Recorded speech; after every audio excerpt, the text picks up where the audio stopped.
حضور علیہ السلام سے جب پوچھا گیا کہ حضور سب سے بڑا گناہ کون سا ہے، تو آقا کریم علیہ السلام نے فرمایا کہ سب سے بڑا گناہ یہ ہے کہ ان تجعل للہ ندا، کہ تو اللہ کے ساتھ کسی کو شریک ٹھہرائے، وہو خلقک، حالانکہ اس نے تجھے پیدا کیا، تجھے تخلیق کیا، اور تو اس کا شریک بنا کے بیٹھ جائے، کہ یہ سب سے بڑا گناہ ہے۔ تو راوی نے عرض کی کل تو ثم ایو، حضور پھر اس کے بعد؟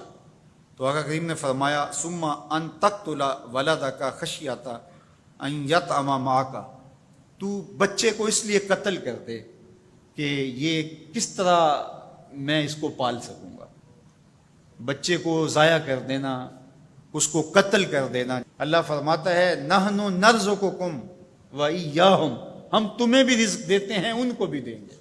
تیسری بات حضور نے فرمایا ان تزانی بحلیلۃ جارک، آپ ہمسائے کی بیوی کے ساتھ بدکاری کریں، تو یہ بڑے گناہوں میں سے۔ ہمسایہ ماں جائے کی طرح ہوتا ہے، اس کی دیوار سانجھی ہوتی ہے، اس کی عزت سانجھی ہوتی ہے، اور اگر کوئی شخص طاق میں رہے اور ہمسایوں کے گھر گھس کے ان کی آبرو ریزی کر دے، تو یہ تین بڑے گناہ جو ہیں ان میں سے ایک بڑا گناہ اللہ کے محبوب علیہ السلام نے ارشاد فرمایا۔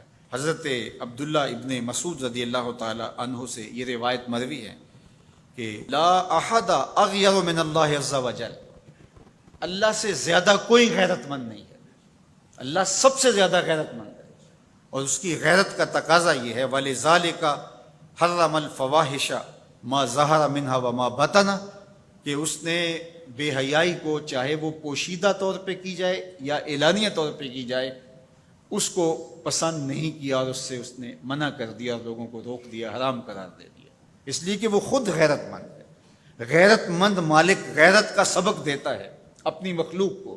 اللہ تعالیٰ قرآن مجید میں ارشاد فرمایا وَلَا تَقْرَبُوا الْفَوَاحِشَ مَا ظَهَرَ مِنْهَا وَمَا بَطَنَ، فحش کام کے قریب نہ جانا، وہ اعلانیہ طور پہ کرو یا وہ مخفی طور پہ کرو۔ تو مفسرین نے لکھا کہ جو بدکاری ہے وہ مخفی فحش ہے، اور شراب نوشی یہ اعلانیہ فحش ہے۔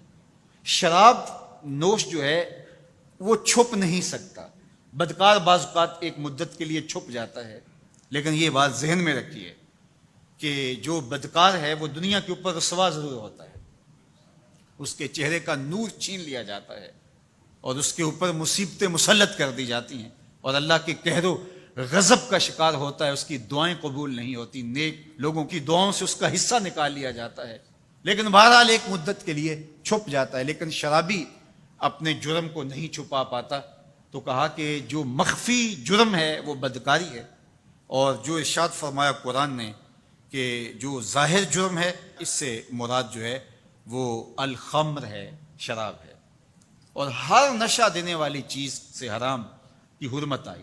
کل مسکر خمر وکل خمر حرام، فرمایا ہر نشہ آور چیز شراب ہے، اور ہر شراب حرام قرار دے دی گئی ہے۔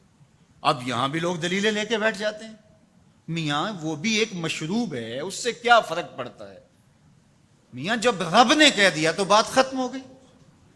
ایک یہودی کے پاس ایک مسلمان مہمان ٹھہرا، تو اس نے انگور پیش کیے، تو اس نے بڑے شوق سے لیے، تو تھوڑی دیر کے بعد وہ شراب لے آیا۔ اس نے کہا استغفر اللہ، میں مسلمان ہوں، میں شراب نہیں لیتا۔ تو اس نے ہنس کے کہا یہ جو انگور آپ نے کھائے ہیں شراب اسی سے کشید ہوتی ہے۔ تو اس مسلمان نے کہا کہ آپ کی اہلیہ کدھر ہے؟ تو اپنی اہلیہ کو بلا لایا، تو کہا آپ کی کوئی اولاد بھی ہے؟ کہا ہاں میری بیٹی ہے، اس کو بھی بلا لاؤ۔ تو اس کو بھی بلا لایا۔ جب دونوں آ کھڑی ہوئی تو کہا کہ یہ حلال ہے تیرے لیے، اور یہ بیٹی اسی کی ہے، اور یہ حلال نہیں ہے۔ تو جب اس یہودی نے یہ بات سنی فقال اشہد ان لا الہ الا اللہ وحدہ لا شریک لہ واشہد ان محمدا عبدہ ورسولہ۔ کہا اتنی خوبصورت دلیل، اتنی خوبصورت دلیل۔ کہا انگور سے شراب نکلی ہے تو شراب حرام کیوں، انگور حلال کیوں؟ تو کہا مجھے یہ بتاؤ کہ تمہاری بیوی تمہارے لیے حلال ہے، تمہاری بیٹی تمہارے لیے حرام کیوں؟ کہا بات سمجھ میں آ گئی۔ تو میرے رب نے، بعض کا تو اس کی حکمتیں ہمارے علم میں نہیں ہوتی، اور حکمت نہ جاننے کی وجہ سے ہم کہتے ہیں کہ یار یہ بات سمجھ میں نہیں آتی۔ یہی تو ہمیں بتایا گیا کہ جو سمجھ میں آئے اس کو بھی ماننا ہے، جو نہیں سمجھ میں آئے اس کو بھی ماننا ہے۔ ہم جنت کو مانتے ہیں نا، دیکھا ہے، یا رب کو مانتے ہیں، دیکھا ہے، وہ سمجھ میں آتا ہے، تو دل میں تو آتا ہے، سمجھ میں نہیں آتا۔ میں جان گیا بس تیری پہچان یہی ہے۔ ہم تو سب سے بڑی حقیقت کو بغیر دیکھے مانتے ہیں، بغیر سمجھے مانتے ہیں۔ ادراک فہم کی حدود سے ورا ہے، عقل و خرد کے دائروں سے ورا ہے، لیکن اس حقیقت کو ہم مانتے ہیں تو اس کے کہے ہوئے کو کیوں نہیں مانیں گے؟